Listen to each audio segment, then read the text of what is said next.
Unang Korinto, Kapitulo 7. At tungkol sa mga bagay na isinulat ninyo sa akin, mabuti sa lalaki ay huwag humipo sa babae. Datapwat, dahil sa mga pakikiapid, ang bawat lalaki ay magkaroon ng kanyang sariling asawa, at bawat babae ay magkaroon ng kanyang sariling asawa. Ibigay ng lalaki sa asawa ang sa kanya'y nararapat, at gayon din naman ang babae sa asawa. Ang babae ay walang kapangyarihan sa kanyang sariling katawan, kundi ang asawa, at gayon din naman ang lalaki ay walang kapangyarihan sa kanyang sariling katawan, kundi ang asawa. Huwag magpigil ang isa't isa, maliban kung pagkasunduan sa ilang panahon, upang kayo'y mamalagi sa pananalangin, at muling kayo'y magsama. Baka kayo'y tuksuhin ni Satanas dahil sa inyong kawalan ng pagpipigil. Ngunit ito'y sinasabi ko na parang payo, hindi sa utos. Kaya't ibig ko sana na ang lahat ng tao ay maging kaya ko. Ngunit ang bawat tao ay mayroong kani-kaniyang kaloob na mula sa Diyos. Ang isa'y ayon sa paraang ito, at ang iba'y ayon sa paraan na yaon. Datapwat sinasabi ko sa mga walang asawa at sa mga babaeng bao, mabuti sa kanila kung sila'y magsipanatiling gayon sa makatuwid bagay gaya ko. Ngunit hindi makapagpigil ay magsipag-asawa, sapagkat magaling ang mag-asawa kaysa mangagdinas ang pita. Datapwat sa may asawa ay aking ipinag-uutos, ngunit hindi ako, kundi ang Panginoon, na ang babae ay huwag humiwalay sa kanyang asawa. Datapwat kung siya'y humiwalay ay manatiling walang asawa, o kaya makipagkasundo sa kanyang asawa, at huwag hiwalayan ng lalaki ang kanyang asawa. Datapwat sa iba ay ako ang nagsasabi, hindi ang Panginoon. Kung ang sino mang kapatid na lalaki ay may asawang hindi sumasampalataya, at kung kalooban niyang makipamahay sa kanya, ay huwag niyang hiwalayan. At ang babaeng may asawang hindi sumasampalataya, at kalooban niyang makipamahay sa kanya, ay huwag niyang hiwalayan ang kanyang asawa. Sapagkat ang lalaking hindi sumasampalataya ay nagiging banal sa pamamagitan ng kanyang asawa, at ang babaeng hindi sumasampalataya ay nagiging banal sa pamamagitan ng kanyang asawa. Sa ibang paraay ang inyong mga anak ay nangagkaroon ng kapintasan, ngunit kayo'y mga banal. Gayunmay kung humiwalay ang hindi sumasampalataya, ay bayaan siyang humiwalay.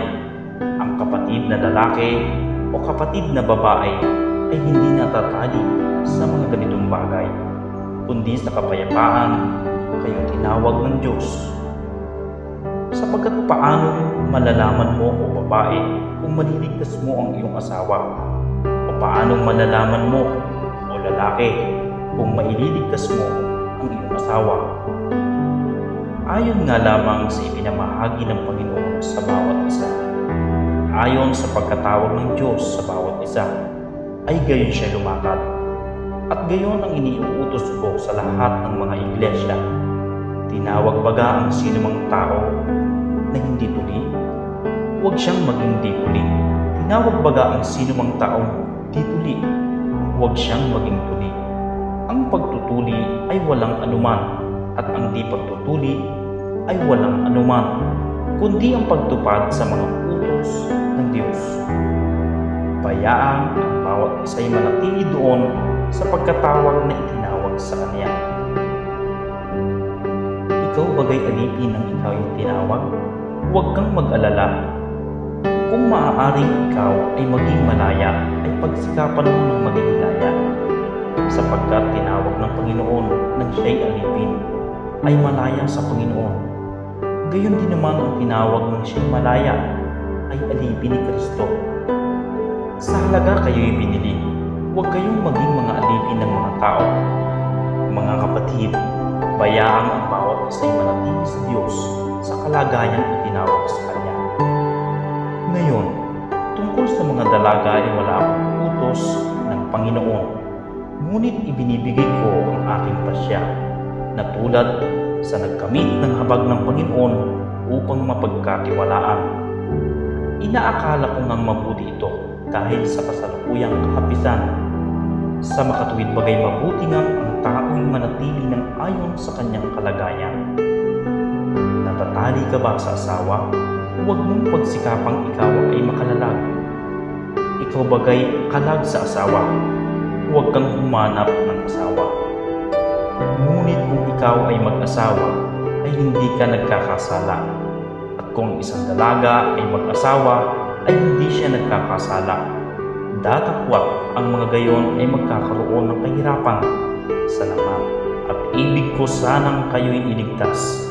Ngunit sinasabi ko ito, mga kapatid, ang panahon ay pinahigli upang mula ngayon ang mga lalaking may asawa ay maging mga tulad sa wala.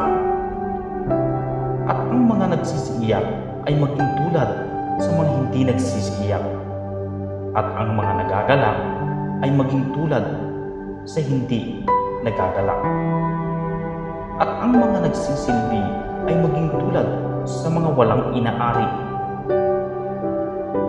At ang mga nagsisigamit ng sanglibutan ay maging tulad sa hindi na nagpapakalabis ng paggamit sapagkat ang kasalanan ng sanglibutang ito ay lumilipas.